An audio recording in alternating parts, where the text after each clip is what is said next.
আসসালামু আলাইকুম। কেমন আছেন সবাই?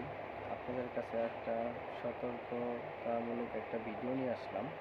সেটা হচ্ছে অনেকেই হয়তোবা আমাকে চিনেন যে আসলে আমি এই লাইনের সাথে জড়িত আজকে অনেক বছর যাবৎ।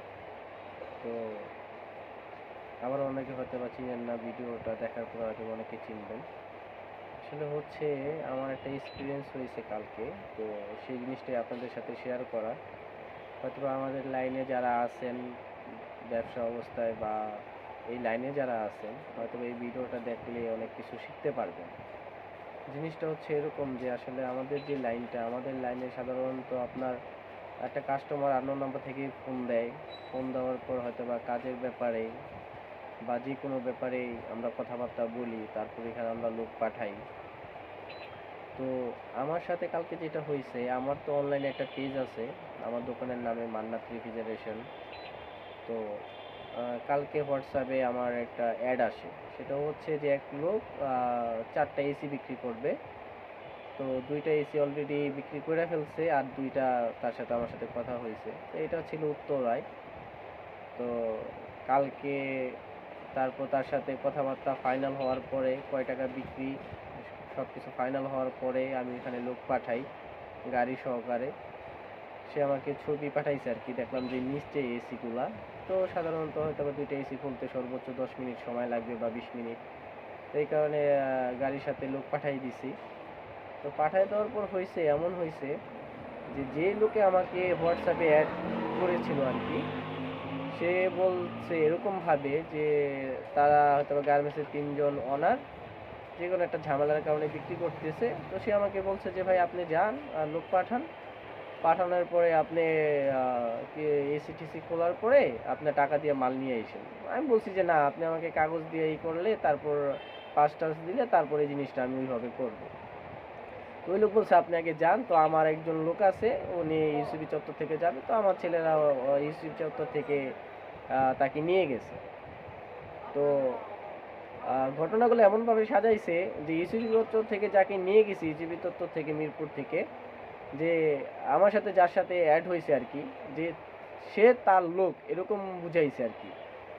তো ওইখানে যাওয়ার পরে এসি 4টা খোলা হয়েছে। খোলা হওয়ার পরে এখন ওই লোক বলতেছে যে গার্মেন্টসের যে ওনার, সে বলতেছে তাকে যে টাকা দেওয়ার জন্য, টাকা দিলে সে এসি ইনডোর খুলতে দিবে।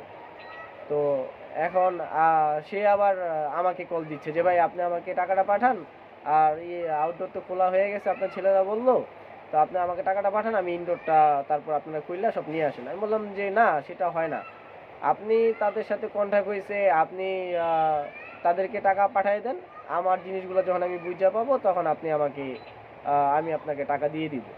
তো এই কথার পরে উনি আমাকে বলতেছে ঠিক আছে ভাই, তা আপনার লোককে চলে আসতে বলেন। তো আহ, চলে আসতে বলেন, আপনাদের এসি নেওয়া লাগবে না। বলছি যে ঠিক আছে, তাহলে আমার এসি নেওয়া লাগবে না, আমার লোক চলে আসবে। আমার লোককে দিয়ে যে আপনি আরও 2টা এসি খোলাইছেন ওটার চার্জ, আর হচ্ছে যে গাড়ি ভাড়া 2 ঘন্টা যাবত আপনি বসে রাখছেন ওইটার চার্জ দিয়ে দেন। এই কথা বলার পরে তারপর পরে ক্লিয়ার হলাম যে আসলে গার্মেন্টসের মালিক এখন বলতেছে তাকে চিনে না, আর ইসিবি চত্বর থেকে যাকে নিয়ে বলছি সেও বলছে তাকে চিনে না, তার সাথে অনলাইনে পরিচয়। আর আমার সাথে তার সাথে যেভাবে কথা হয়েছে যে তাদেরই সে একজন পার্টনার।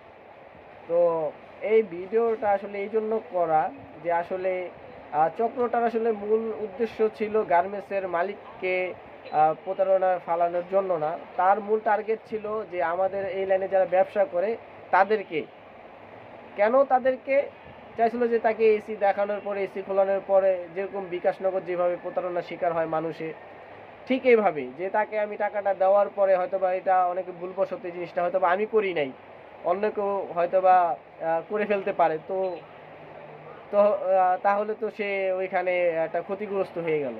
তো এই ভিডিওটা এই জন্য করলাম যে আপনাদের হয়তো অনেকেরই পেজ আছে অনলাইনে, পেজের মাধ্যমে যারা যারা কাজ করেন, কারণ আমরা তো আর আননোন নাম্বার, এটা তো কারো পরিচিত মাধ্যমে কখনো হয় না। একজনে ফোন দিলে হয়তো আমরা লোক পাঠাই দিই, কাজের জন্য লোক পাঠাই।